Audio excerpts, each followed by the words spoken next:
On cherche tous, d'une manière ou d'une autre, la paix intérieure, n'est-ce pas? Mais comment on y arrive vraiment? Le chemin est souvent un peu flou. Aujourd'hui, on va décortiquer une sorte de feuille de route, une approche vraiment passionnante pour trouver cet apaisement du cœur. Et tout ça, c'est inspiré par les enseignements du docteur Farid Al-Ansari. Alors, on va commencer avec une question qui peut paraître un peu paradoxale. On a tendance à croire que la richesse, l'argent, c'est la clé du bonheur. Et pourtant, regardons autour de nous. On voit une chose assez déroutante. Comment se fait-il que certaines des personnes les plus riches sur cette planète vivent en réalité dans une détresse profonde? Et ce contraste, il est vraiment frappant. D'un côté, on a tout ce qui brille, l'argent qui coule à flot, le succès professionnel, bref, tout ce que la société considère comme une réussite. Et de l'autre, eh bien à l'intérieur, c'est une autre histoire. On parle d'anxiété constante, de difficultés spirituelles, d'un sentiment de manque permanent. C'est fou, non? L'auteur va même jusqu'à dire que cette détresse-là, elle peut être bien pire que la pauvreté matérielle, parce qu'elle touche à quelque chose de fondamental, à notre essence. Bon, si l'argent et le succès ne sont pas la solution, alors quelle est-elle? Où est-ce qu'on trouve les fondations d'une paix qui dure vraiment? La réponse, selon cette analyse, elle tient en un seul mot, un concept central, le tawhid. Alors, le tawhid, c'est quoi exactement? C'est l'unicité de Dieu. Mais attention, c'est bien plus qu'une simple définition de dictionnaire. C'est une véritable vision du monde. L'idée, c'est que tout, absolument tout, vient d'une seule et même source divine, et que tout y retourne. Quand on commence à intégrer ça, l'univers cesse d'être un chaos. Il devient cohérent, il a un sens. Et cette vision, elle se décline en deux aspects vraiment importants. Voilà, ces deux piliers. D'abord, il y a la seigneurie, la rububiyya.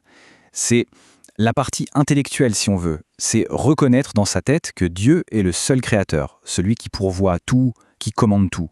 Et puis, il y a le deuxième pilier, l'adoration, l'uluhiyya. Et là, on passe à l'action. C'est le fait d'orienter toute sa vie, tous ses actes, ses intentions, uniquement vers cette source. En gros, c'est l'alliance de la tête et du cœur. Et c'est cette combinaison qui, d'après cette pensée, nous donne une stabilité intérieure incroyable, qui nous empêche d'être secoués par les hauts et les bas de la vie. Et à partir du moment où on construit sa vie sur ces fondations solides, quelque chose de fascinant se produit. Notre définition de la richesse, elle change complètement. On ne parle plus de compte en banque. Non, on parle d'une abondance d'un tout autre niveau. Cet état, il a un nom magnifique. Rina Billah. Ça veut dire être riche par Dieu. Ce n'est pas être riche de possession, mais riche grâce à la connexion avec le divin. Essayez d'imaginer ça une seconde. Un sentiment de plénitude, d'abondance totale, qui ne dépend absolument pas de ce qu'on a matériellement. Pourquoi? Parce que le cœur est en quelque sorte branché en direct sur une source infinie. Et pour bien comprendre, il y a une analogie géniale qui est proposée. Ok, imaginez une personne qui a des millions d'euros sur son compte en banque, vraiment richissime. Et un jour, cette personne, on la voit manger juste un bout de pain sec. Et le plus étonnant, c'est qu'elle est parfaitement calme, contente, elle est en paix avec son morceau de pain. La question qu'on doit se poser, c'est d'où vient cette paix? Ça ne peut pas être le pain, on est d'accord. Un morceau de pain ne rend personne serein à ce point. Et voilà la réponse, la clé de toute l'analogie.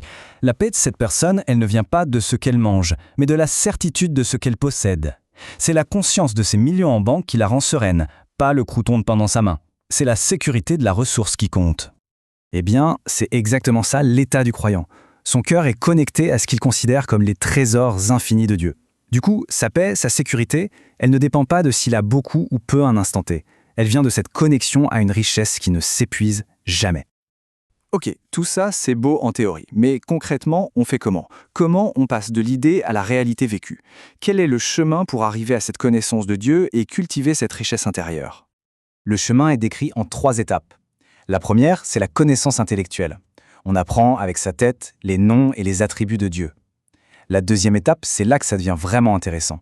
C'est la connaissance expérientielle. Il ne s'agit plus juste de savoir, mais de ressentir, de goûter le sens de ses attributs dans son cœur. Et enfin, troisième étape, on devient témoin. On commence à voir la manifestation de ses attributs dans sa propre vie. Par exemple, on voit concrètement comment Dieu est Ar-Razzaq, le pourvoyeur. C'est un voyage, de la tête au cœur jusqu'à la réalité de notre quotidien.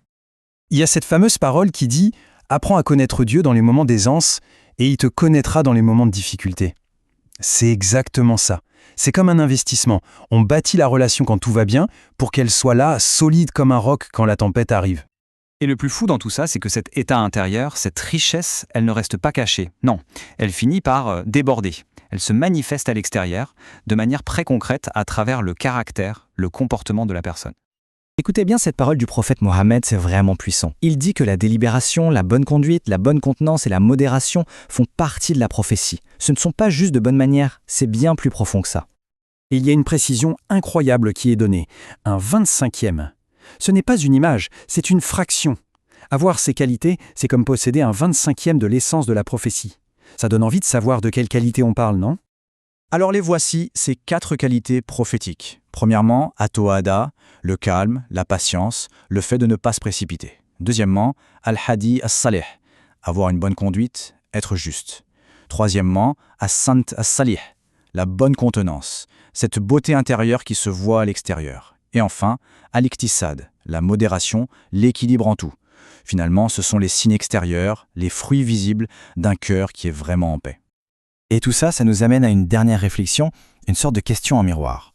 Si notre état intérieur finit toujours par se voir à l'extérieur, dans notre caractère, alors qu'est-ce que notre caractère dit de notre paix intérieure? Peut-être que le meilleur baromètre de notre sérénité, ce n'est pas ce qu'on ressent, mais c'est la façon dont on se comporte avec les autres, dans le monde. Notre caractère est peut-être le reflet le plus honnête de l'état de notre cœur.